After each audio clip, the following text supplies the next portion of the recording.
Deus, nos dê um coração, Pai, que realmente, Senhor Pai, não fique pairando, Senhor Deus, por este mundo e apenas vendo como coisas, Senhor Pai, distantes, Senhor Pai, ó Deus, etéreas para nós, as coisas maravilhosas, espirituais em Cristo, que está sentado à tua direita nos lugares celestiais. Em vez disso, Senhor Pai, em vez dessas coisas serem distantes, realmente todos aqui, ó Deus, estejam assentados em Cristo em lugares celestiais, e como é ordenado a nós, pensando nas coisas que são do alto, ó Deus, e não nas que são da terra, de tal maneira que tudo que a gente veja na terra seja interpretado, Senhor Pai, ó Deus, por como nós vemos as coisas, Senhor Deus, desse lugar tão elevado que são os lugares celestiais, como quando numa montanha, Senhor Pai, ou no avião nós podemos ter uma visão ampla, Senhor Pai, que quem está lá embaixo ou na terra não pode ver, ó Deus, que lá dos lugares elevados em Cristo, Senhor Pai, nós possamos ver, tocar, o Pai, e usar esta vida de uma maneira, Senhor Deus, que as pessoas ao nosso lado, Senhor Deus, realmente acreditem, vejam, Senhor Pai, como o Jonathan Edwards diz, que nós somos um enigma para o mundo inteiro, porque o mundo pode ver, Senhor Pai, que nossos corpos são como o de todos os outros. Nós, Senhor Pai, também gememos junto com a criação, ó Deus, nossa vida, Senhor Deus, aqui em nossos corpos estão se esvaindo, envelhecendo, e o mundo pode ver, Senhor Pai, que não há diferença, Senhor Deus, entre a tristeza que entra na sua porta e na nossa, ó Deus, a calamidade que entra em sua porta e que entra em nossas famílias, a doença que chega, Senhor Pai, ó Deus, em suas casas, e a doença que chega na nossa, os problemas, enfim, Senhor Pai, a morte que entra na casa deles e também entra na nossa. O mundo pode ver, Senhor Pai, todas essas coisas, mas nós seremos um enigma para o mundo, porque, Senhor Pai, eles não podem ver o que nos sustenta, o que sustenta a nossa alegria, o que sustenta a nossa paz, o que sustenta o nosso deleite, o que sustenta um coração não murmurador em nosso peito, o que sustenta, Senhor Pai, ó Deus, o nosso semblante, Senhor Deus, nos dias mais sombrios, nos dias, Senhor Pai, ó Deus, finais das nossas vidas. Nós queremos, Senhor Pai, nós queremos que todas as pessoas, Senhor Pai, impulsionadas por Ti a olhar para nós e veem as mesmas misérias comuns da maldição que está sobre esse mundo, está sobre nós, a nossa casa, que eles realmente fiquem tão, Senhor Pai, surpreendidos por haver uma esperança em nós, que, como Pedro diz para aquele povo sofrido, as pessoas perguntem qual é a razão, porque eles não podem ver, Senhor Pai, eles podem ver as misérias, as tristezas comuns, mas não podem ver a razão, porque em nós há uma esperança, há um gozo, há uma alegria indizível, e aí nós possamos dizer, Deus, sem isso, Senhor Pai, tudo que dissermos, Senhor Deus, parece para o mundo placebo, como é, Senhor Pai, todas as filosofias humanas, Senhor Pai, todo o pensamento humanista falam muito sobre tantas coisas, sobre alegria, paz, gozo, aproveitar a vida, mas estão todos tristes com o decair, oh Deus, desse mundo que foi entregue à futilidade, dos seus corpos, do mundo à sua volta, e por mim o pavor da morte, e por fim o pavor da morte. Mas quando vem em nós essa esperança, Senhor Pai, essa coisa, Senhor Deus, que eles não podem ver, apesar de verem as misérias, ó Deus, eles possam ver que há uma esperança verdadeira, e que há, Senhor Pai, alguma fonte que alimenta isso, invisível aos olhos humanos. E então o Teu Espírito abra soberanamente os olhos de quem Tu quiseres, nessa obra soberana que é como o vento que sopra onde quer, e então eles possam ver também o que agora vemos, em nome de Jesus, amém. Nós vamos tomar da ceia hoje, né? E quando tomamos da ceia, nenhum cristão pode dizer que a palavra de Deus diz: olha, o pastor não entende, não entende porque eu sou uma pessoa que tenho esse problema, tive essa infância, tive aquela infância, tive esses pais, tive essa criação, tenho esse temperamento, tenho aquilo outro. Se uma pessoa toma da Santa Ceia, ele diz que é uma nova criatura. Ele diz que as coisas velhas passaram. Ele diz que ele está ligado para sempre em Cristo. Quando ele toma da ceia, ele diz que ele nada mais é do que um galho da videira. Que toda a vida que vem para ele, que todas as coisas que estão fazendo ele produzir aquele fruto de paz, alegria e todo o fruto do Espírito, não vem de suas capacidades, nem da sua criação, nem do seu ambiente, nem do mundo, nem da cultura, vem da videira. A videira que está tirando todos os nutrientes necessários e fazendo o galho realmente florescer e dar frutos. Portanto, nenhuma desculpa: eu sou humano, eu tenho esse temperamento, eu tive esses problemas, tenho esses traumas e tive essa criação, tive esses pais. Pode ser realmente um argumento para quem toma da Santa Ceia, porque a pessoa está dizendo que está sentada com Cristo nos lugares celestiais. Ela está dizendo que ela era cega e agora vê. Ela está dizendo que o Deus desse século cegou ela por muito tempo, mas agora não cega mais.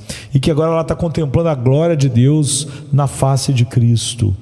Portanto, ela realmente não se parece em nada com as outras pessoas que trabalham com ela, estudam com ela e vivem com ela. Então, o que é a vida cristã? Se eu tomo da ceia, eu digo: eu tenho essa vida. Eu tenho essa vida. Jesus disse que Ele daria a vida que jamais seria arrebatada. Não é? Eu te dou a vida eterna.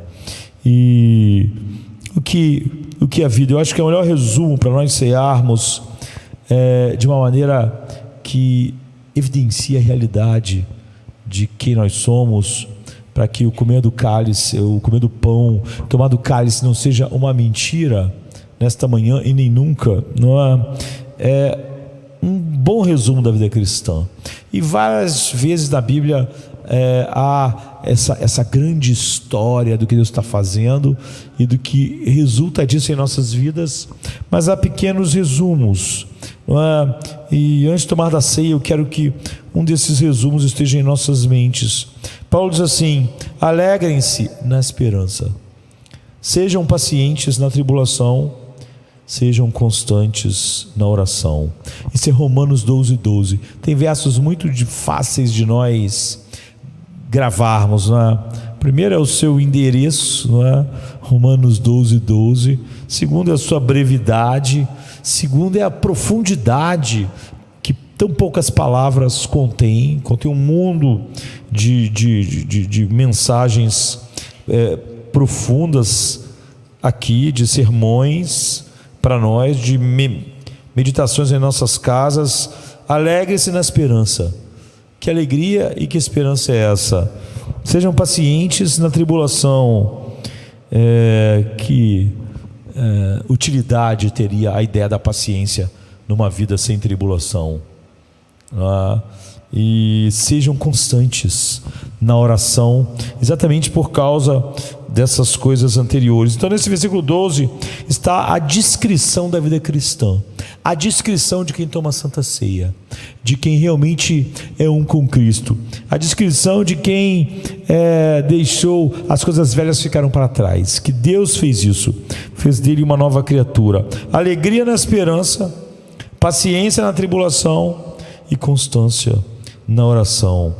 Então é claro que no contexto mais amplo de Romanos, nós sabemos o que é isso, e nós sempre precisamos do contexto, porque nós podemos pegar palavras e dar a elas significados mundanos.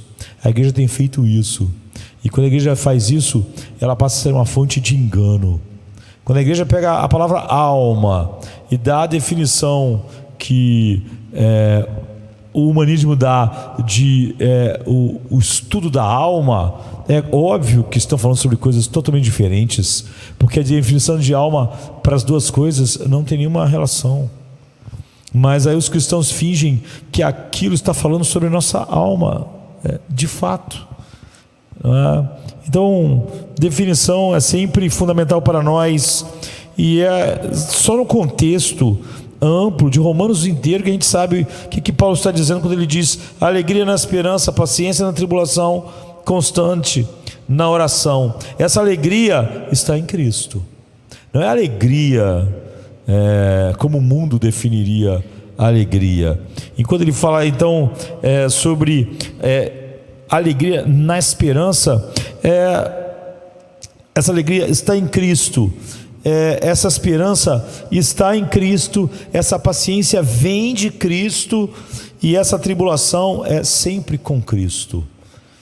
E essa oração constante é por meio de Jesus Cristo, em nome de Jesus Cristo, através do qual nós temos acesso ao Pai. E você vê que nada então é desconectado de Jesus, portanto nada pode ser verdade aqui para quem não é regenerado, para quem não está em Cristo. E por isso que nós contamos com todo o poder que vem de Cristo para essas pessoas. Por isso não pregamos sobre nada que o homem pudesse ser, experimentar, ter sem Cristo. Portanto, se alguém diz: eu não tenho Cristo, então realmente nenhuma dessas coisas aqui é para ele, nem essa alegria, nem essa esperança, nem essa paciência, e nem esse acesso ao Pai.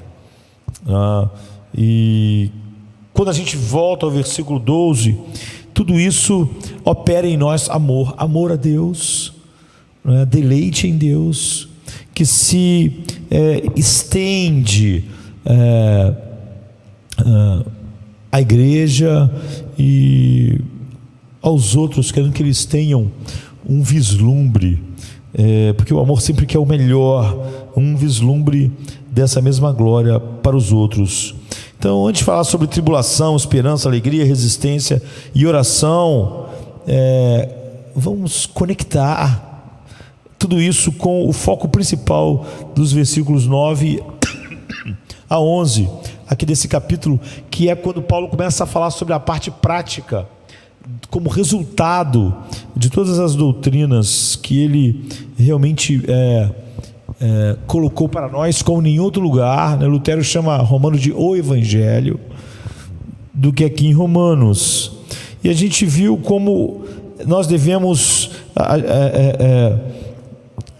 e ele vai começar essa parte prática: abominar o mal e apegar o que é bom, e que isso é a essência para o amor. E o verso 10 intensifica esse chamado ao amor com fortes palavras, porque quando não somos mais centrados em nós mesmos, esse amor a Deus, ele transborda de nós para os outros também. Então ele diz: amai-vos no 10 uns aos outros com afeto fraternal.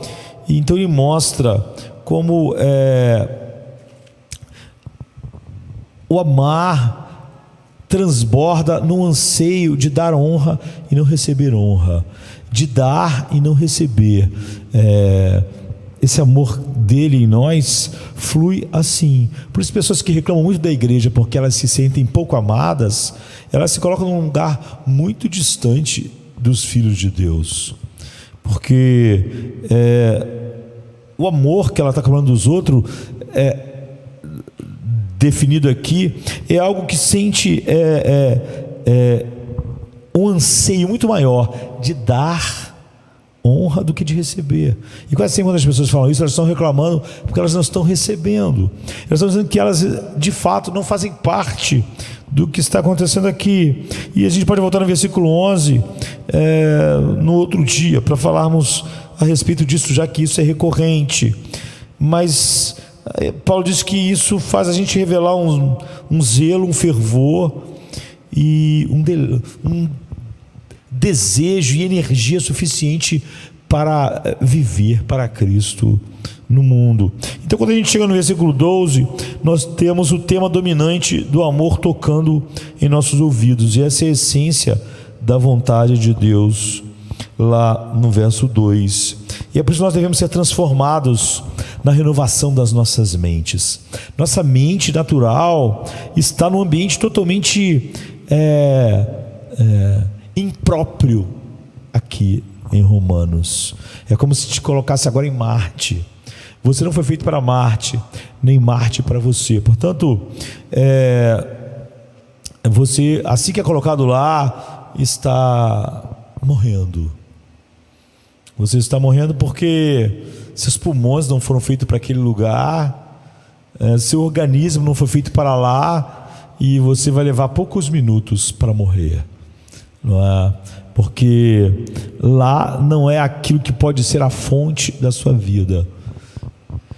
E quando você chega na Terra, você pode até achar que aqui finalmente você achou o lugar que é para o qual você foi feito, mas você não foi feito também. Lá não é nosso lugar de maneira mais evidente, mas a Terra agora também não é, porque em Marte nós levamos 6 minutos para morrer, 5, e aqui 70 anos, mas de qualquer maneira nós morremos. De qualquer maneira não é suficiente para sustentar a nossa vida, e é por isso que nós devemos ser transformados na renovação das nossas mentes, para saber cada situação como o amor que nós temos por Deus se manifesta. E só com mentes renovadas, nós em cada situação, na vida, no trabalho, no casamento, no dia a dia, sabemos como o amor a Cristo se manifesta aqui, como o amor a Cristo se manifesta ali, como o amor a Cristo se manifesta nessa situação, como o amor a Cristo se manifesta nessa alegria, como o amor a Cristo se revela e se manifesta nessa tristeza profunda, como o amor a Cristo se manifesta nessa perda terrível. E as nossas novas mentes, que não se conformam com o mundo, encontram em cada situação a maneira pela qual o amor a Cristo deve se manifestar. E assim que nós somos santificados. E eu diria, quanta transformação profunda nós precisamos encontrar nesse caminho, não é? Assim, o versículo 12 tem uma bandeira, um estandarte tremulando sobre ele, não é? E todo o impulso é esse amor. E então nós temos: alegre-se na esperança, seja paciente na tribulação, seja constante na oração. Tudo por causa desse amor a Cristo, e de pensarmos sempre como Ele se manifesta na nossa relação com os outros, na nossa relação com a vida, com as situações alegres e tristes. Dessa forma, Cristo, Ele é o fundamento e a meta de tudo. E Ele entregou tudo para nos fazer isso. E é o que o cálice e o pão está nos mostrando, e torna-se mais visível, mais real e mais convincente para o mundo que há realmente em nós uma esperança que eles não conhecem, não é? Que há uma fonte de alimentação que é completamente estranha às filosofias do mundo, ao coração do homem natural e à mente do homem natural. Então, como todas essas coisas se relacionam entre si: amor, alegria, esperança, perseverança ou paciência, algumas versões, tribulação e constância na oração. Porque Paulo, num versículo pequenininho, resumiu a vida cristã nisso: amor, alegria, esperança, perseverança, tribulação, constância na oração. Então vamos começar com tribulação.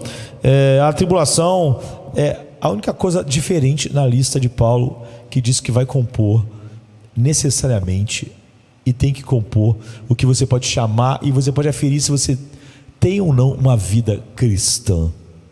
Nessa lista, a única coisa diferente é a tribulação, porque amor, alegria e esperança, paciência, as outras 4 coisas, amor, alegria, esperança e paciência, São coisas que nós experimentamos. Experimentamos alegria, experimentamos paciência, experimentamos esperança. É algo que nos é feito, ou é algo que nos acontece, não é? Alegria, esperança. Agora, ou melhor, são virtudes. Não é algo que está vindo sobre nós, mas é algo que está saindo dos nossos corações.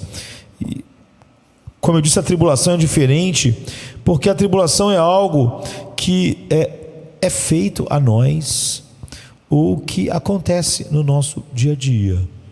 As outras coisas, amor, paciência, são virtudes que brotam da obra do Espírito Santo em nossos corações, algo que brota de dentro de nós. Já as tribulações não, acontecem conosco, ou alguém faz algo contra nós. Então as virtudes, elas surgem na alma pela graça de Deus, como algo moralmente bom, e só é bom de verdade se aquilo é produzido por Deus, por causa de Deus, tendo como Cristo o centro motivacional. Mas a tribulação não. Paciência, amor, perseverança na oração, esperança, são virtudes, não é? Não virtudes humanas, mas são virtudes produzidas pelo Espírito Santo.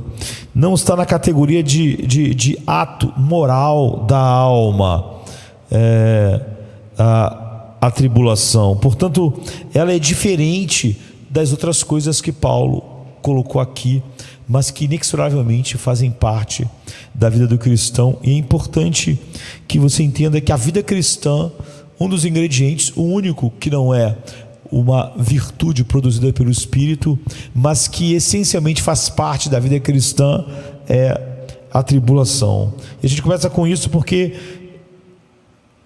a gente podia dizer que as coisas acontecem sempre num ambiente, como esse culto está acontecendo nesse ambiente, e todas as virtudes devem brotar num ambiente, e esse ambiente se chama tribulação. A esperança, o amor, a alegria devem florescer no ambiente. E Paulo diz, a Bíblia diz que esse ambiente das virtudes é a tribulação. Se a tribulação mata essas coisas, não são virtudes espirituais produzidas pelo Espírito Santo. Então a tribulação é a experiência normal de todos os crentes nesta vida, todos sem exceção, porque ela é um ambiente onde as virtudes produzidas pelo Espírito existem aqui. Então algumas tribulações nós compartilhamos com todos os homens, com todo mundo caído, com todos os incrédulos. Doença, calamidade e morte. Cristãos nunca tiveram uma expectativa de vida, por exemplo, diferente da expectativa de vida da sua época.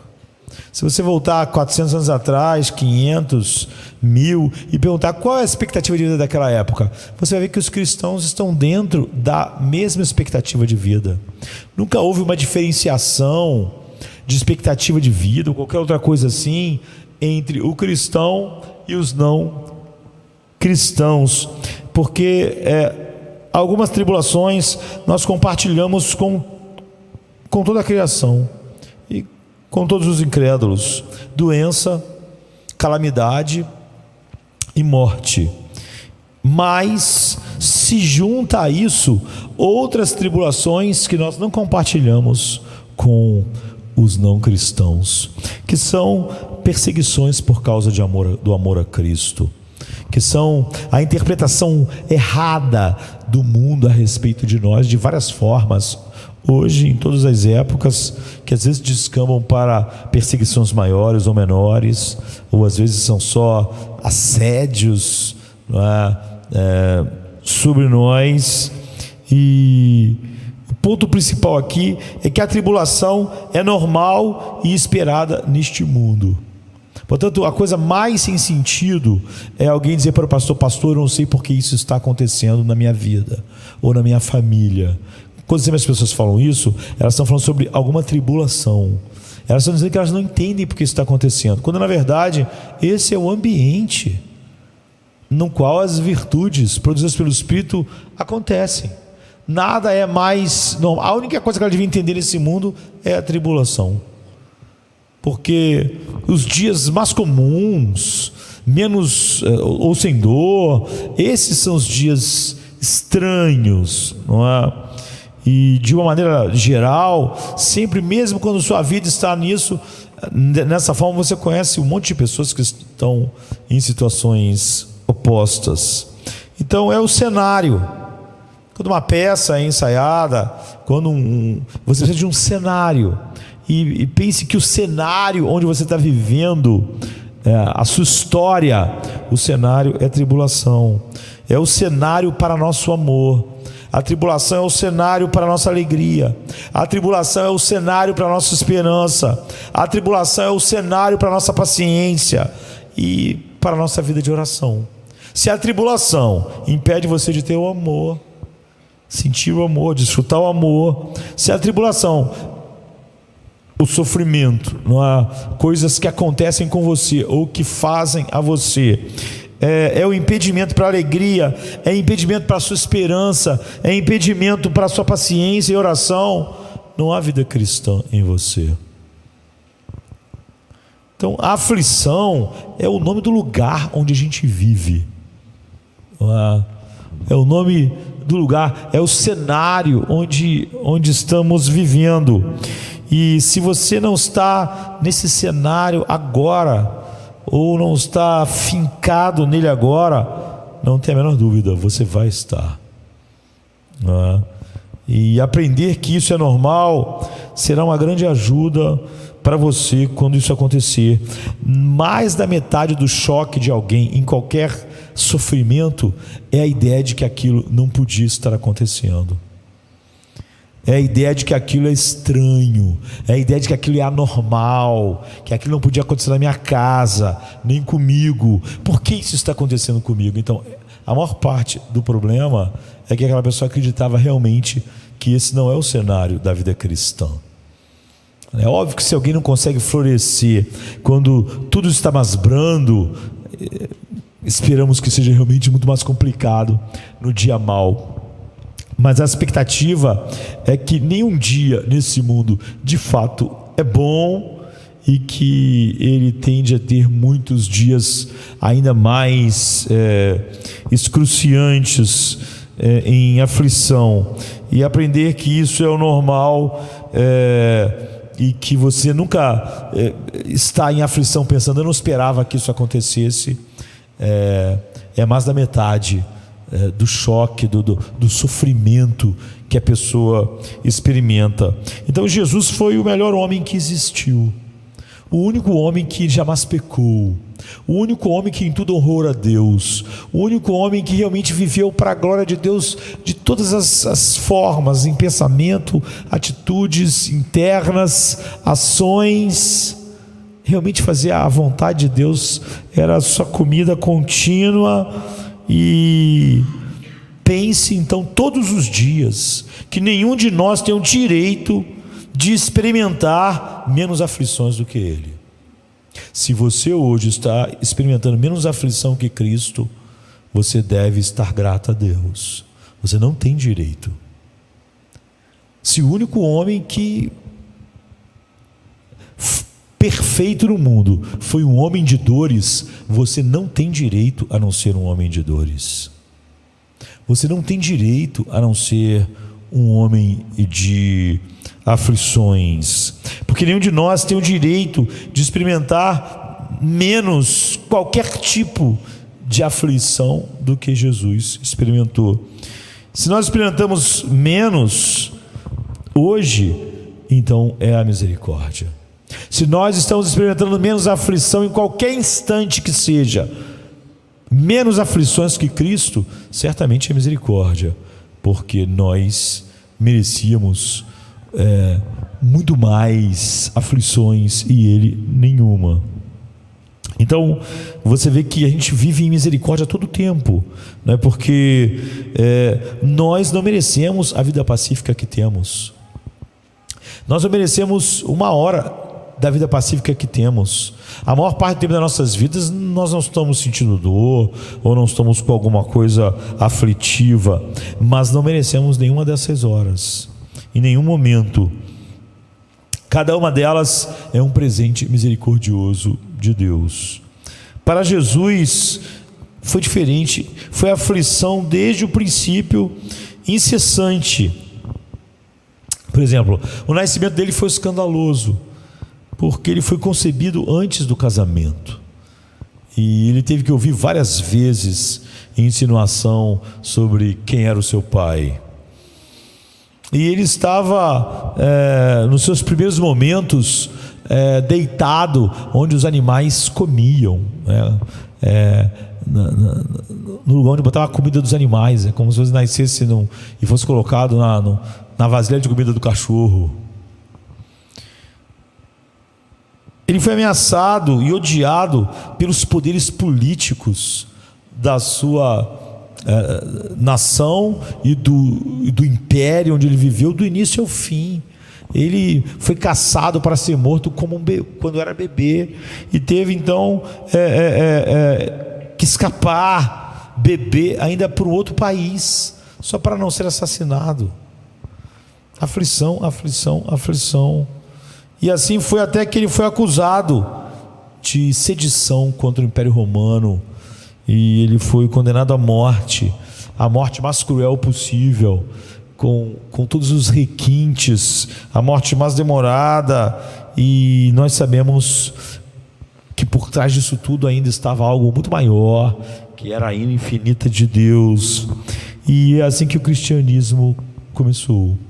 Se você vai tomar da ceia, você está tomando o cálice que simboliza o sangue dele, não o sangue tirado com uma seringa, mas o sangue que foi derramado numa cruz.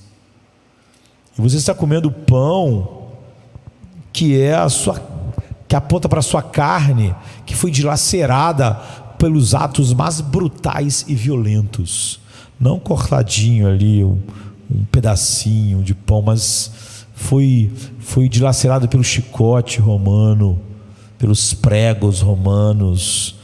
Jesus disse: quem não carrega sua própria cruz e não me segue, não pode ser meu discípulo. Ou seja, quem não tem alegria, paciência na tribulação, alegria, esperança, não pode ser, por causa do ambiente que vive. Qual o ambiente que vivemos? A aflição, a tribulação. Ele diz: não pode ser meu discípulo. Lucas 14, 27. Ele diz: se chamaram de Beelzebu, rei dos demônios, ao dono da casa, quanto mais chamarão de malditos os de sua casa. E Paulo ensinou entre os jovens, velhos, crianças, das jovens igrejas que ele instituiu em Atos 4, 22, que através de muitas tribulações nos importa entrar no reino de Deus. E o apóstolo Pedro ensinou assim: amados, não estranheis o ardente fogo que surge sobre vós para vos provar, como se tivesse acontecendo alguma coisa estranha. O grande sofrimento de vocês estão sendo entregues à morte, estão sendo presos, estão sendo chicoteados, desprezados, mortos. Não achem que isso é estranho. Não recebam isso como algo: por que isso está acontecendo? Não estou entendendo. Não é estranho, é normal, é o que ele está dizendo. Então, vem com o mundo caído, pecaminoso e fútil. Paulo então diz em Romanos 8, 23: nós mesmos que temos as primícias do Espírito Santo, gememos interiormente esperando a adoção de filhos, a redenção do nosso corpo. Então a aflição de nossas vidas se estende para todos os cantos, de todas as formas, do câncer à calamidade. Não estranheis a calamidade, nem o câncer, do conflito à morte. Não estranhe nem conflito, nem morte. Tudo isso Pedro está dizendo, e Paulo, é o normal. Esse é o cenário onde a alegria, a esperança, a paciência e a oração floresce. É onde essas coisas que são virtudes, como eu disse, a vida cristã é composta por essas coisas, mais a tribulação é o cenário onde elas vivem. E é por isso que Paulo diz aqui no versículo 12: sejam pacientes na tribulação. Então sejamos biblicamente equilibrados. Por exemplo, quando pensamos no nascimento de Cristo no Natal, não é? São boas novas de grande alegria. E é verdade, Lucas 2,10: um Salvador nasceu, Cristo o Senhor, mas também ele nasceu para morrer, não é? Ele também foi chamado, apesar de essas serem boas novas de grande alegria, ele foi chamado para ser um homem de dores, experimentado no sofrimento. Jesus cresceu assim, e ele disse: não penseis que eu vim trazer paz à terra. Não vim trazer paz, mas espada. Pois vim colocar homem contra o seu pai, a filha contra a sua mãe, a nora contra a sua sogra, e o inimigo do homem serão os da sua própria casa. Quando isso acontecer, não estranhem. Não pense, é estranho, não é? Por que isso está acontecendo na minha família? Ele está dizendo, não pense. Portanto, a boa nova de grande alegria anunciada pelos anjos é uma alegria com botas de combate, é uma alegria combativa, não é uma alegria frágil, não é uma alegria de cristal, que depende de estar numa prateleira bem cuidada, onde ninguém esbarra, onde o ambiente é perfeito, para aquela pequena alegria de cristal, como o mundo é. E felizmente os cristãos abraçaram até o humanismo secular para explicar o fato deles serem de cristal também. E é uma alegria pela qual é uma alegria que luta, que vence, é uma alegria sempre sobre ataque nesse mundo, ataque de Satanás e ataque de todas essas coisas que tendem, que tem como alvo a própria alegria, todas essas aflições. A alegria então está sempre sendo ameaçada, se ela não fosse o que ela é, pela tribulação. E o chamado de Romanos 12:12 não é para você se alegrar sem tribulação. Quando estiver sem tribulação, se alegre. Tem gente que nem assim consegue se alegrar, né? Encontra mil razões para estar deprimido, sem vida e tal. E está dizendo, o chamado de Romanos 12:12 é para se alegrar, não sem tribulação, mas para se alegrar na tribulação, e nem apesar da tribulação. E Romanos 5:12 é o que dá o chão para isso para nós, porque ele entrelaça aquilo que ele fala em Romanos 12:12, ele entrelaça aqui e mostra como essas coisas estão ligadas àquilo que compõe a vida cristã. Aqui, não apenas aqui, em vários lugares, mas em Romanos 5:1-6, esperança, alegria, tribulação e perseverança. Essas três coisas, não é? Perseverança ou paciência. E a gente pode ler esses versículos cruciais de Paulo, que ele está, na verdade, falando de uma maneira mais longa o que ele disse de maneira resumida lá em Romanos 12:12. Então a Bíblia é maravilhosa porque ela tem textos mais longos e resumos que contém toda aquela gama de verdades ditas de uma maneira maior. Diz assim: visto que fomos justificados pela fé. Por isso a justificação pela fé nunca pode ser uma desculpa para uma vida que não tem nada a ver com uma alegria, e sim com desespero final. Mas eu fui justificado pela fé, porque na verdade quando você vai entrelaçar alegria, esperança, perseverança, constância na oração, liga isso ao fato de você ter sido justificado pela fé. Então você não pode usar a justificação pela fé para justificar o fato de não haver nenhuma das evidências de que há vida cristã no coração de alguém, e ainda assim ele é justificado. Então, visto que fomos justificados pela fé, nós temos paz com Deus por meio do nosso Senhor Jesus Cristo. Por Ele também, ou seja, nós não tivemos por Deus, só acesso pelo dom dele à justificação. Como muito se fala hoje, até para explicar o fato de grande parte dos cristãos ser igual ao mundo em seu desespero sem fim. Nós recebemos a justificação pela fé, mas essa fé, esse dom de Deus, ela é extremamente potente, não só para nos justificar. Visto que fomos justificados pela fé, temos paz com Deus por meio do nosso Senhor Jesus Cristo.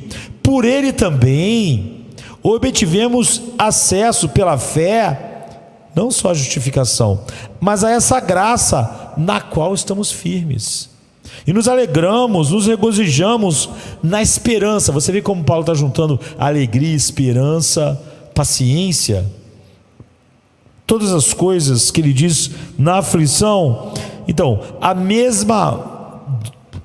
o mesmo que nos dá o dom da fé para a justificação, essa mesma fé está operando todas essas outras coisas juntas. Visto que fomos justificados pela fé, temos paz com Deus por meio do nosso Senhor Jesus Cristo.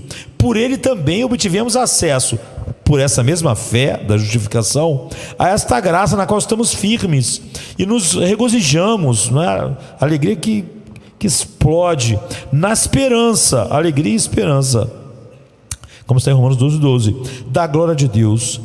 Mais do que isso, nos regozijamos em nossos sofrimentos, ou seja, na aflição, na tribulação, que é a outra coisa, é o cenário que Ele deu lá para nós, sabendo que o nosso sofrimento produz em nós, que fomos justificados pela fé, por causa desse dom de Deus, nós sabemos que o sofrimento produz em nós perseverança, que é o que ele falou, sede perseverantes nas aflições lá, não é?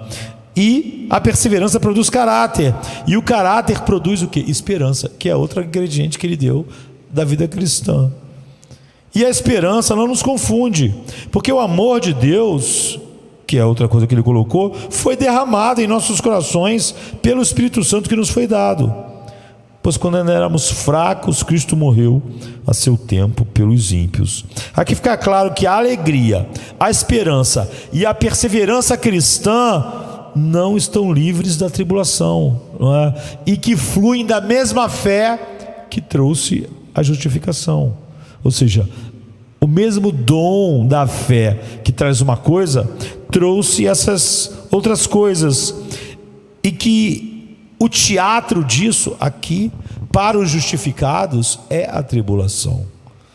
Então dizer que eu não posso lidar com a tribulação e minha vida é igual a do mundo e não há nada, não há esperança, alegria, mas eu fui justificado, está retalhando o que é a vida cristã e retalhando o texto, por exemplo, como esse de Romanos 5, que descreve isso. Então, versículo 3, Paulo diz: nos regozijamos com o nosso sofrimento ou nas nossas tribulações, mais do que a paciência, já que ele está juntando a alegria a isso, nesse ambiente, sabendo que o sofrimento produz aquela outra coisa, perseverança, não é?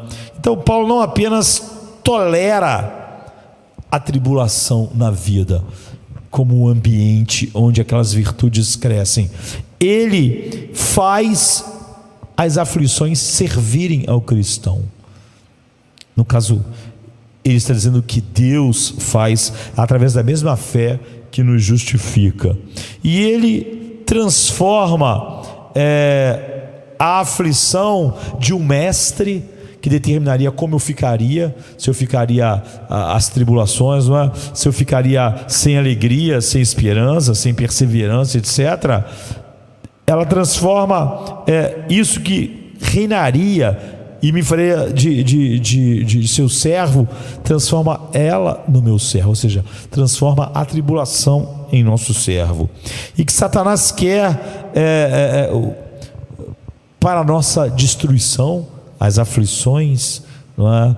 Deus também quer para o nosso bem. Quem consegue na vida dos eleitos de Deus o seu intento?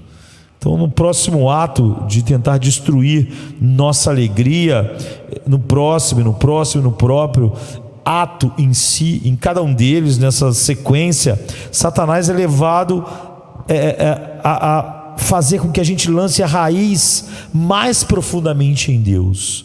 Porque, ou seja, quando Satanás traz as tribulações, a ideia é, como com Jó, nos afastar de Deus. Mas o que acontece com homens justificados e regenerados é que o que Satanás faz nossas raízes que estão em Deus se aprofundem ainda mais, como quando não chove, as árvores fazem as raízes irem mais fundo para achar o lençol freático, a água.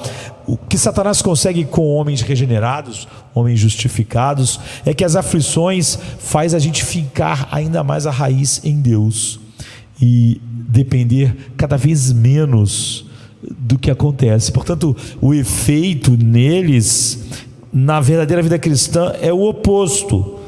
Nossa alegria está enraizada em algo.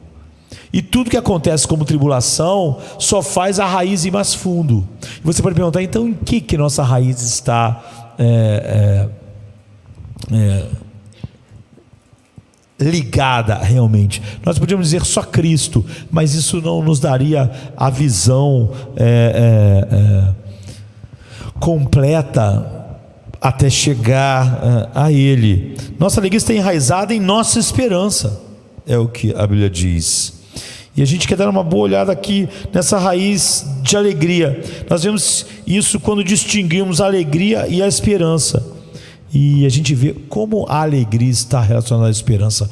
Como a esperança alimenta a alegria que supostamente poderia ser destruída pela tribulação. Então Romanos 12:12 diz: alegrai-vos na esperança. Parece que a esperança é o solo, não é? É o chão no qual a alegria está enraizada. Ou seja, o que a raiz da verdadeira vida cristã, da nova vida, a raiz dela está fincada em quê? Na esperança. Quando ela é atacada pelas aflições, o que ela faz? A intenção de Satanás era fazer o cristão, a intenção é perder algo de Deus, não é? Mas o que acontece é que, como o solo da nossa alegria é um determinado tipo de solo, o efeito é oposto, porque o solo da nossa alegria é a esperança. E quando é atacado externamente ou acima da linha da terra a nossa alegria, como o solo da nossa alegria, a nossa esperança, nós fincamos as raízes mais profundos na esperança, e aí é onde a alegria cresce. Se a nossa alegria cresce alimentada pela nossa esperança, e se as aflições fazem a gente fincar mais fundo as raízes da esperança, então a tribulação produz esperança, e a esperança, que é o sol da nossa alegria, produz em nós mais alegria. Então observe a frase semelhante aqui em Romanos 5:12: por meio dele, ou seja, de Cristo, também obtivemos acesso pela fé a essa graça, na qual nós estamos firmes e nos gloriamos, nos alegramos na esperança. Lá Paulo diz: alegrai-vos na esperança. Aqui ele está dizendo: e nos alegramos na esperança. Ele está dizendo exatamente lá, esperança do quê? Da glória de Deus. E nossa alegria então está enraizada em nossa esperança, e isso é tão crucial de se ver. O que significa? Você vê que você pode perder todo o argumento bíblico do que é a vida cristã, se você entender que a nossa esperança é o céu, uma vida sem morte, etc, etc. Não, é algo maior do que isso. A nossa esperança na glória de Deus. Então, nessa alegria que está enraizada em nossa esperança, isso é crucial. Significa que para o cristão as coisas podem ir de mal a pior agora, e ainda assim elas não conseguem roubar a sua alegria, porque suas raízes não estavam em alguma coisa aqui. Suas raízes estão na esperança. E quanto mais as coisas aqui falham, mais minhas raízes que já não estavam nela se aprofundam aonde ela estava, na esperança. E essa é a esperança da glória de Deus. A alegria é a alegria da esperança. Alegrai-vos na esperança. Se você não consegue, se você não tem um coração que se alegra na esperança, é óbvio que Paulo não está falando isso para você. É óbvio que quando você, ou quando um homem levanta um argumento, quando tudo vai assim, eu não posso ter alegria, porque certamente você não tem esperança. E é óbvio que se tem esperança, não é a esperança que ele está dizendo, já que ele está falando sobre a esperança na glória de Deus. Não é nem a esperança de um dia estar num mundo sem dor e aflição. Isso é uma consequência. Os cristãos colocam seus corações em como será maravilhoso a era vindoura, por se estar na presença de Cristo, da maneira com que Cristo orou por nós no dia que antecedeu a sua morte, nos momentos que antecederam.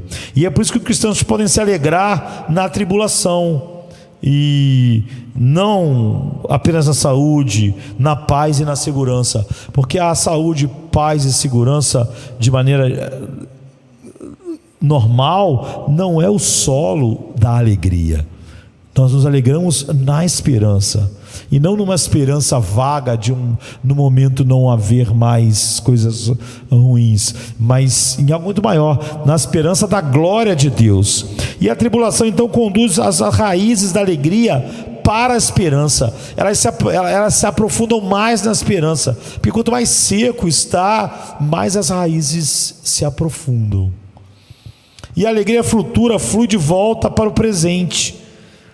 A alegria lá do futuro, onde nossas raízes estão, que é a esperança, que é o solo da glória de Deus, elas voltam, como minha raiz está lá, a raiz pega o quê? Pega a seiva.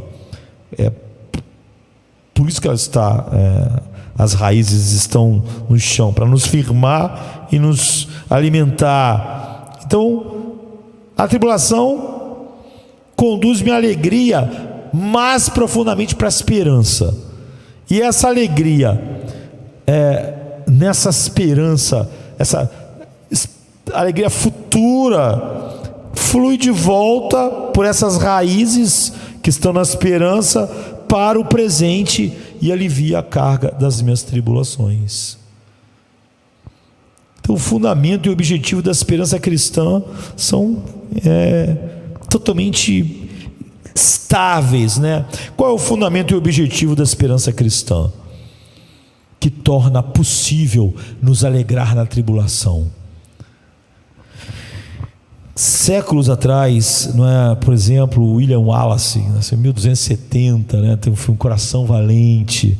Então ele é um dos principais líderes da guerra da independência da Escócia, ganhou batalhas importantes. Tem um filme famoso chamado Coração Valente, não é? Então as pessoas podem dizer: olha, a nossa esperança de vitória é o William Wallace.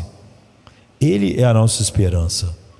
Sem ele, está tudo perdido, não é? Ou se você tivesse na guerra civil americana, você poderia dizer: ó, Ulysses Grant é a nossa esperança de vitória. Ele estava comandando os exércitos na época que o presidente era Abraham Lincoln, mas depois ele foi também presidente. Ele foi o 18º presidente americano. Então as pessoas na guerra civil lá, americanas, poderiam dizer: nossa esperança está em Ulysses Grant. Está tudo na mão dele. Ou na Segunda Guerra Mundial, você poderia dizer: a esperança do mundo livre. Durante anos, na guerra, toda a Europa tinha caído, só ficou a Inglaterra. E quem, noite após noite, com seus discursos, mesmo sendo bombardeados sem cessar, manteve os ingleses com a cabeça erguida? Churchill. Você podia dizer naqueles dias: a esperança, nossa esperança de vencer e não sermos dominados como toda a Europa e acabar o nazismo, dominar tudo, é Churchill. Não e é isso que eu quero dizer. Então, qual é o fundamento e o objetivo da esperança cristã? A base da esperança cristã é a justiça de Cristo na justificação. Por quê? Não porque ela é um fim em si mesmo, como muitas pessoas querem fazer, porque tudo que elas pensam é em não ir para o inferno, um desejo que nem o demônio tem, ir para o inferno. Portanto, não é um desejo que mostre que alguém foi justificado realmente. Romanos 5, de 1 a 12 dá a resposta: tendo sido justificados pela fé, nós temos paz com Deus por nosso Senhor Jesus Cristo. Se o homem não tem paz com Deus, logo ele não foi justificado pela fé. E se ele não foi, tudo que Paulo vai dizer depois se perde, porque a base da esperança, na qual a alegria está fincada e que faz nós nos regozijarmos na tribulação, está ligado à justificação aqui. A justificação é Deus declarando que nós somos justos, com base tão somente no que Jesus fez e na sua justiça. Ou seja, tanto naquilo que ele fez para afastar o pecado de nós, expiação, propiciar o pecado de nós, afastar a ira de Deus e viver uma vida de perfeita obediência que fosse atribuída a nós. No verso 6, Paulo diz: porque quando ainda éramos fracos, Cristo morreu a seu tempo pelos ímpios. Então essa é a base da nossa esperança. Nós vimos o chão dela, o chão da nossa alegria é a esperança, mas a base da esperança é a justificação. Como você vai enfrentar Deus algum dia? É isso que justificação, enfim, fala para nós. Todos nós vamos enfrentar Deus um dia. Como você vai? As desculpas que você dá para o seu pecado, para o seu temperamento, é assim que você vai enfrentar Deus um dia? Você vai contar para Ele realmente? Você vai levar diante de Deus o humanismo secular e dizer que você é como é por causa do mundo, da tua criação, dos teus traumas? É assim que essa é a tua esperança diante de Deus. A tua esperança diante de Deus realmente é que essas coisas, esse blá blá blá sem fim, vão fazer os olhos de Deus te verem não condenado, mas justificado. Você acha que realmente qualquer argumento humanista naquele dia vai servir? Vai em frente, boa sorte com a sua ideia, não é? Mas como você vai enfrentar Deus naquele dia? O que você vai pleitear? O que você vai dizer a Ele que pode ser algo que realmente não esteja debaixo da sua ira? Sua consciência sussurra agora o que gritará naquele dia, o que ela não terá freios, como você tenta dar usando o humanismo. Ela gritará para você naquele dia, bem alto, para o mundo inteiro: eu não sou bom. A única coisa que pode acontecer comigo é eu ser justamente, eternamente e infinitamente condenado. Há apenas uma base de aceitação, há apenas um caminho para ser aceito por Deus, apenas um caminho para a esperança da vida eterna, a esperança que é o solo da alegria nas tribulações. A base é a justificação, ou seja, a justificação somente pela fé, com base somente em Cristo e no que Ele fez, como está simbolizado pelo cálice e pelo pão. Esse é o ponto de Romanos 5, de 1 e 6. Essa é a base da nossa esperança. Então você vê que Paulo fala aquilo lá, mas você vê que em outros lugares ele disseca como isso funciona. Ele fala sobre a nossa alegria que tem raízes, nos alegramos na esperança. E essa esperança não é uma esperança em viver um dia sem doença, sem morte, é uma esperança da glória de Deus. A gente precisa ver o que é isso. E a base, a única base de você ver a glória de Deus sem ela te destruir é a justificação. Portanto, nunca use a justificação para você não ter esperança, nem paz e nem alguma coisa e dizer que você é justificado, por exemplo. Agora, qual é o objetivo da esperança cristã?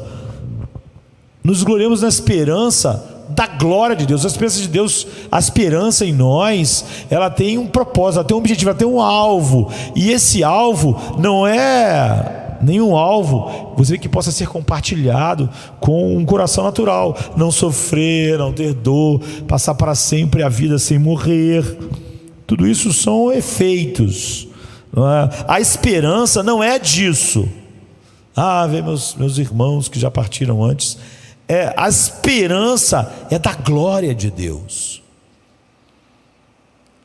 na face de Cristo. Se não é, a esperança é falsa. Agora, se a esperança é o chão onde a alegria está fincada, e a base dessa esperança é a justificação, e a justificação é só porque eu tenho como alvo a glória de Deus, ver a glória de Deus, então, se o alvo está errado, é óbvio que a base da justificação suposta está errado. Portanto, minhas alegrias não têm raízes aqui. Então, a meta, o objeto da nossa esperança está no final do versículo 2. Nos regozijamos na esperança da glória de Deus. Ou seja, a esperança suprema do coração humano não é o perdão.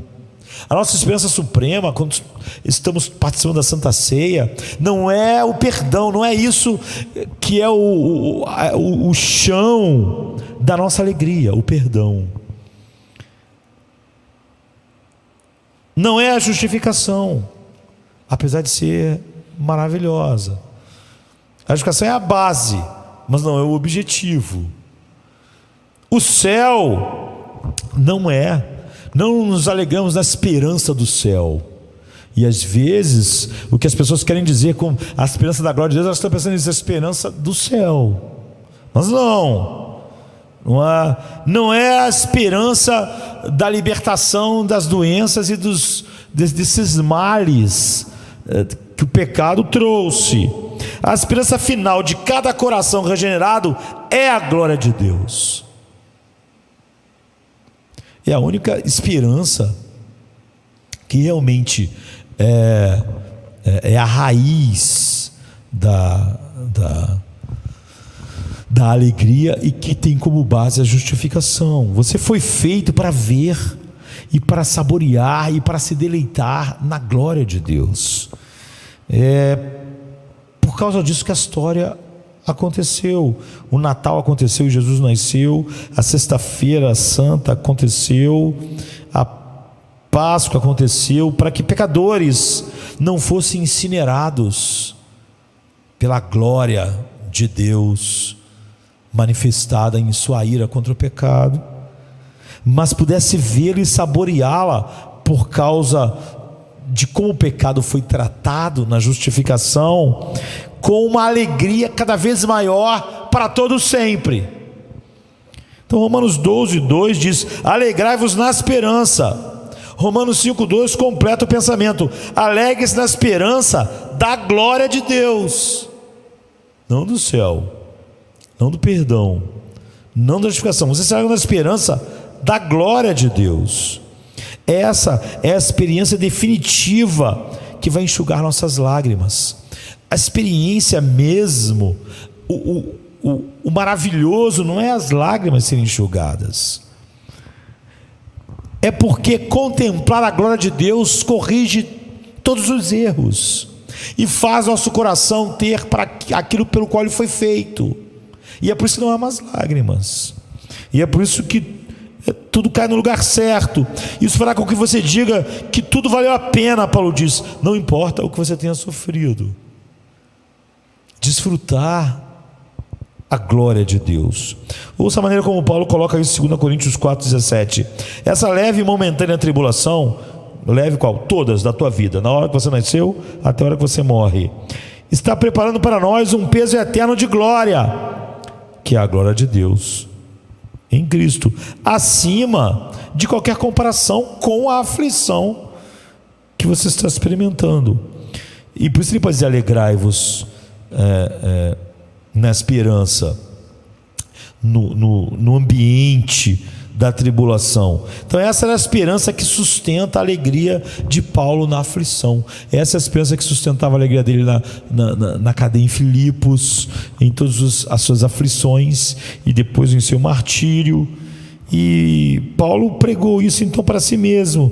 E devemos, essa aflição, Paulo está dizendo, não é sem sentido, não é absurda, não é cruel, não é sem propósito, não, ela está operando para mim uma experiência da glória de Deus, que vai superar cada momento e cada grau de sofrimento nesta vida. Essa é a nossa esperança, é que ver a glória de Deus, desfrutar Deus de uma determinada maneira, finalmente, sem nenhum impedimento, compensará sem comparação todas as coisas. Sua base é o sangue e a justiça de Cristo, pelos quais nós somos justificados pela fé.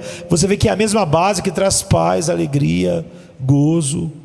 Portanto, chega de um jogo de gente se dizendo justificada, mas querendo provar que existe um evangelho sem paz, sem alegria, sem gozo. Sua meta e objeto é a glória de Deus que um dia vamos experimentar na face de Cristo, sem nada que encubra a contemplação plena. Nós conheceremos como somos conhecidos. Então, alegre-se na esperança. Então, Paulo diz em Romanos 12, 5, 2: alegrai-vos na esperança. Então, a alegria cristã brota dessa esperança. Ou você poderia dizer que a alegria cristã é direcionada para essa esperança, e está recebendo dessa esperança tudo o que ela precisa. Não deveríamos nos alegrar com algumas coisas boas agora, você pode dizer. Toda a nossa alegria é um regozijo nessa esperança? Há duas maneiras de responder a isso. Há o caminho, por exemplo, eu falei sobre o nascimento, a morte. Quando Jesus nasceu, eu diria, o caminho dos pastores naquela cena e o caminho dos homens sábios. Os pastores tinham nada, pouco, eles eram despossuídos de bens. Já os sábios, eles tinham ouro, incenso e mirra, eram homens ricos. São opostos no nascimento de Jesus. Existe uma maneira de se alegrar na esperança quando você não tem nada. Olhe para os pastores. E existe uma maneira de você se alegrar na esperança quando você tem muito. Olhe para os homens sábios. O caminho dos pastores, eu diria esse: se a tribulação é normal, é o teatro, é o palco da alegria, da esperança, onde a alegria está fincada, então Paulo precisa enfatizar que a alegria fluirá da esperança e não dos bons momentos. Quando Pedro diz que nós temos uma alegria indizível e cheia de glória, é porque a alegria flui da esperança e não dos momentos que estão acontecendo, que o nome daquilo é tribulação. Então, o presente é difícil. E novamente a gente diz que se você acha que isso não é verdade, que o presente não é aflição e tribulação, e que esse mundo é um vale de lágrimas, logo você vai saber.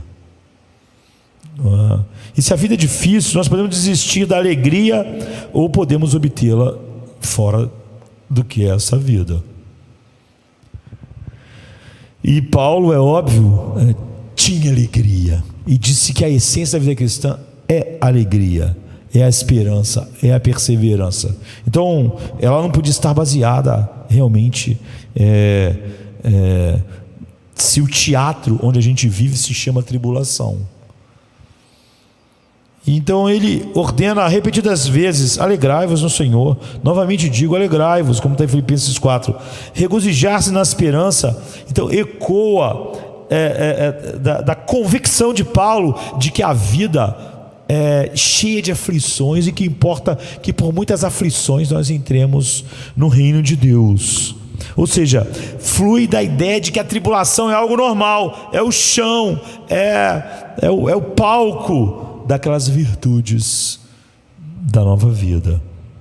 Mas vem uma glória que fará tudo isso nada. E outra maneira de explicar essa frase é: alegrai-vos na esperança. Como eu disse lá, ele está fazendo um grande resumo do que ele vinha dizendo de maneira complexa antes. Então a maneira do sábio, essa é a dos pastores, é dizer que mesmo em épocas de prazeres abundantes, esses prazeres só apontam para Cristo. Que o objetivo do prazer, que o próprio Cristo é o alvo para onde as coisas que não são aflições em nossas vidas apontam, se nós temos essa nova vida. Como será experimentado mais plenamente no futuro. Ou seja, quando eu tenho um casamento bom, eu não penso que ele é só uma seta que aponta para o que é realmente bom, que é o desfrute final. Por isso que algumas pessoas dizem: mas no céu não vai ter casamento. É óbvio que essa pessoa está vendo o casamento como um ídolo. Ela está querendo dizer que para ela sequer pode pensar num céu sem casamento. O casamento é tão superior a Cristo que ela pode pensar num casamento sem Cristo, mas não em Cristo sem um casamento. Ela pode pensar num casamento sem céu, mas não num céu sem casamento. Essa pessoa está cega, porque é óbvio que ela pegou as placas e disse que que ela não consegue imaginar viver na cidade sem as placas que apontavam para a cidade, o que em qualquer outra situação pareceria absurdo. Seria os magos acharem que a mirra, o incenso eram as coisas preciosas naquele dia e não o bebê na manjedoura. Nós desfrutamos de sua comunhão agora em medida, ou seja, você vê que tanto os pastores quanto os dois caminhos apontam para Cristo como a glória de Deus, como a esperança. E agora, isso é uma esperança, apesar de um desfrute agora, mas é porque agora nós não vemos face a face, ou seja, não temos uma experiência plena. Toda alegria futura será encontrada em Cristo. E as coisas boas apontam para isso. E as coisas, a aflição, que é o que é geral, porque mesmo no momento, os magos, o que eles representam, a vida deles vai ser cheia de aflição, apesar de eles não serem como os pastores socialmente. Então toda alegria futura será encontrada em Cristo. Por causa disso, toda alegria presente ou está em Cristo, ou aquela que não está diretamente em Cristo aponta para Cristo, se não é um ídolo. Ou seja, se a alegria que eu tenho no meu casamento não aponta para Cristo e sim para o casamento, então o casamento é um ídolo. Se a alegria que eu tenho em ter filhos não aponta para Cristo, é uma alegria que termina nos meus filhos, isso é um ídolo. Se a alegria que eu tenho no sustento termina no sustento e não aponta para Cristo, aquilo é um ídolo. Portanto, aquilo é um mal em vez de um bem na vida de um homem. Então eu digo como o apóstolo Paulo: seja na dor ou no prazer, alegrai-vos na esperança. Porque quando eu tenho um casamento maravilhoso, a minha esperança, que é o chão da minha alegria, não é o casamento, ainda é a esperança da glória de Deus, para a qual meu casamento só está apontando. E quando tudo desmorona no casamento, como o chão da alegria é a esperança da glória de Deus, a minha alegria ainda está lá.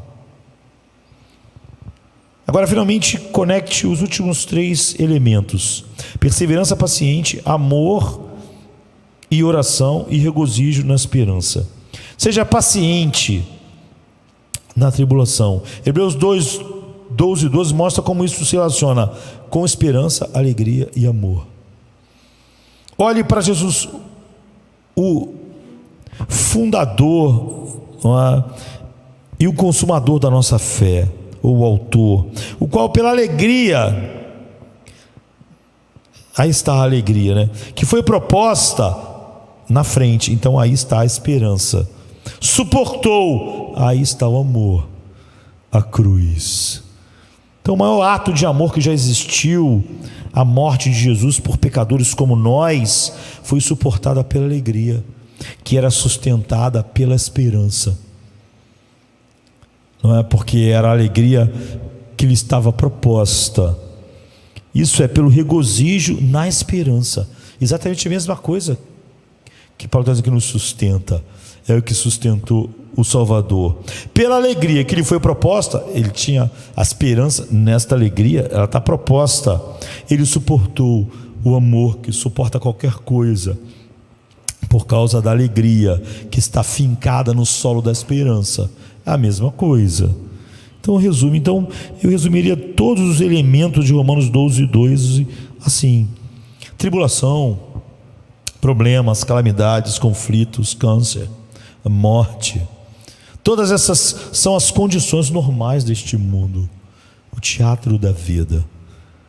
Mas Cristo veio e Ele invadiu nossa tribulação, e mais do que isso, Ele assumiu ela com um peso imenso, infinito, que nós não podemos sequer sonhar. E Ele carregou nossos pecados, carregou nossa maldição, absorveu a ira de Deus, tornou-se nossa justiça, que é a base da esperança, que é o solo da alegria. Venceu a morte, o inferno e Satanás, e Ele abriu a porta do paraíso. O que é isso? Isso não é simplesmente não ter lágrimas, não. Ele abriu para aqueles que o Pai deu a Ele, que por isso confiam nele. Ele fez da sua glória o que é o paraíso. A esperança é na glória de Deus. E o que é isso? Para que nós tivéssemos prazeres sem fim, Ele nos abriu a esperança da glória de Deus, que não é uma vida sem doença, que não é uma vida sem a morte, como é o céu para muitos. Nós vimos que a mesma fé que conecta o homem à justificação, automaticamente conectou o homem a tudo isso. Não existe fé que justifica sem trazer tudo isso, porque é a mesma fé. Paulo está falando sobre a mesma coisa. A fé da justificação é só a base da esperança, que é o lugar onde estão as raízes da alegria. E essa esperança é na glória de Deus. E que glória é essa? É a glória que Jesus mostra para nós quando Ele orou em João 17:25, horas antes da sua morte. Pai, aqueles que Tu me deste, eu quero que onde eu estiver, eles também estejam comigo. A glória de Deus, a esperança da glória de Deus. Ele está orando por isso, momentos antes do sacrifício. Para quê? Para que eles não morram, para que eles não sintam mais dor, para que não haja mais lágrimas. Como eu disse, nenhuma dessas coisas é o alvo da esperança. Não é? Esses são efeitos, não é o alvo. Estejam comigo onde eu estiver. Para quê? Para que vejam a minha glória, que me deste porque Tu me amaste antes da fundação do mundo. Para que eles vissem essa glória infinita da Trindade, amando-se sem início e sem fim, que é a razão de todas as coisas existirem. A glória de Deus. Nessa esperança é que nós nos regozijamos com alegria indizível e cheia de glória, como está em 1 Pedro 1:8. Agora, apesar e até por causa da nossa tribulação, as nossas raízes se aprofundam mais na esperança. Nossas raízes, você vê, já não estava nem no que é bom, como os sábios mostram, e nem era impedido pelas aflições, porque as aflições fazem as nossas raízes da alegria, que estão no solo da esperança, se aprofundarem mais ainda, porque não havendo chuva nenhuma externa por cima, tudo que a raiz, que a planta precisa, ela vai buscar mais ainda em raízes mais profundas. E nessa alegria nós suportamos com Jesus todas as coisas. E essa é a vida cristã, não é? Então o presente e o futuro para cearmos. Não cometa o erro de pensar que a alegria orientada para o futuro e sustentada pelo futuro limita ela no presente. Não, ela fica limitada. Não, isso liberta. Se o seu futuro é glorioso, é a glória de Deus, para que eles estejam onde eu estiver, para que vejam a minha glória, você não vive mais para dinheiro, sexo, romance, poder ou fama. Onde estão as raízes do nosso mundo? As raízes da alegria deles. E é por isso que ele é um mundo triste e deprimido. As raízes deles estão no dinheiro, no sexo, no romance, no poder e na fama. E tudo isso está morrendo. Se da onde minhas raízes está morrendo, como é que eu posso viver? Se a raiz da minha alegria está nessas coisas que estão morrendo, é óbvio que minha alegria está morrendo junto com elas. Você não precisa se agarrar mais. Essas coisas só serão aquelas coisas dos sábios que apontam para Cristo. Elas mesmas não são o chão da raiz da esperança.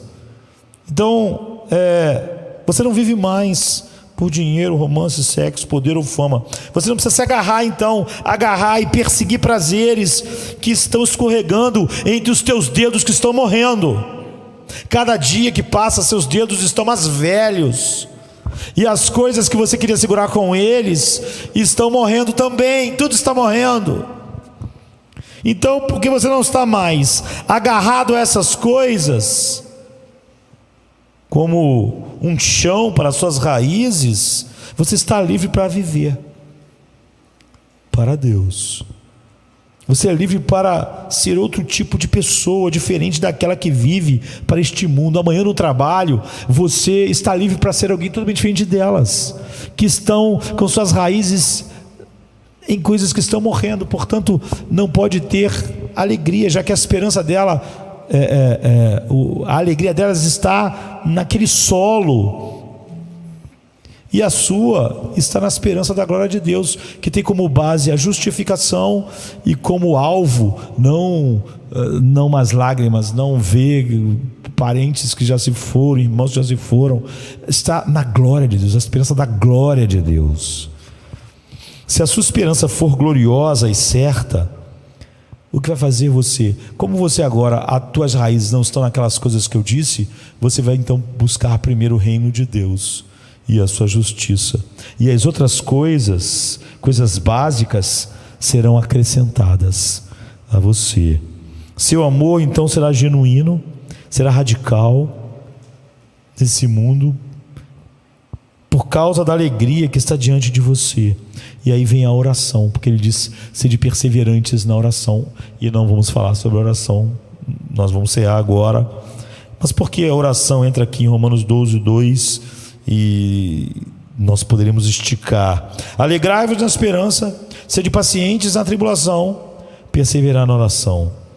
Então, eu vou dizer outro dia, mas basta dizer o seguinte: pela oração nós veremos e vamos saborear a grandeza e a preciosidade da nossa esperança, ou seja, da herança do coração regenerado, do homem justificado, que é a glória de Deus. Paulo diz assim: tendo iluminado os olhos do vosso entendimento, para que saibais qual seja a esperança do seu chamado, e quais as riquezas da glória da sua herança nos santos, e qual a sobreexcelente grandeza do seu poder sobre nós, os que cremos, segundo a operação da força do seu poder, que manifestou em Cristo, ressuscitando dentre os mortos e pondo à sua direita nos céus, acima de todo principado e poder e potestade e domínio, e de todo nome que se nomeia, não só neste século, mas também no vindouro, e sujeitou todas as coisas a seus pés, e sobre todas as coisas o constituiu como cabeça da igreja, que é o seu corpo, a plenitude daquele que cumpre tudo. Ele cumpre tudo em todos.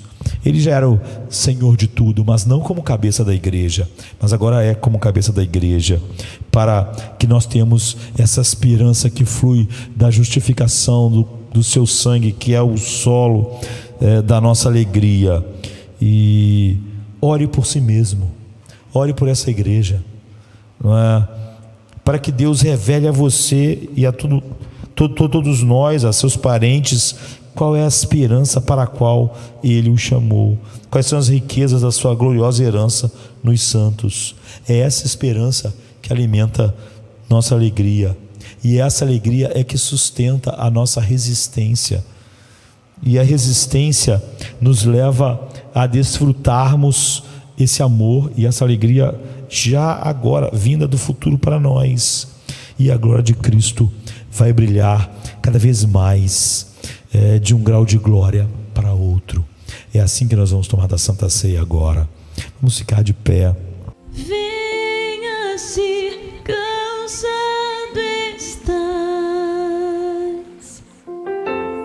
e eu descanso darei. Tu descansarás.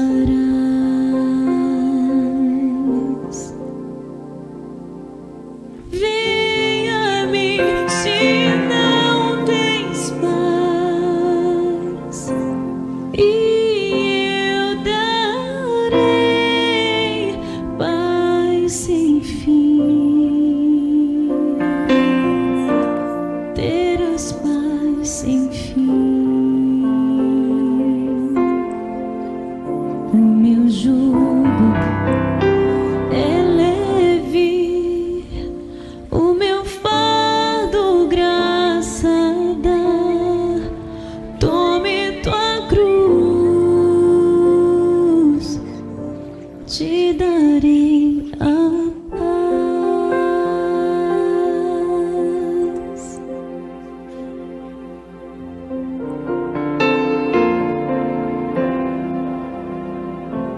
Venha o aflito e lhe darei paz, minha paz darei.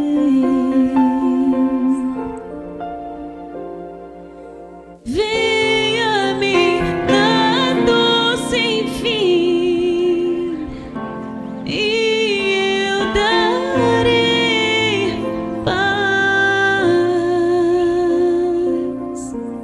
darei minha paz, acalmar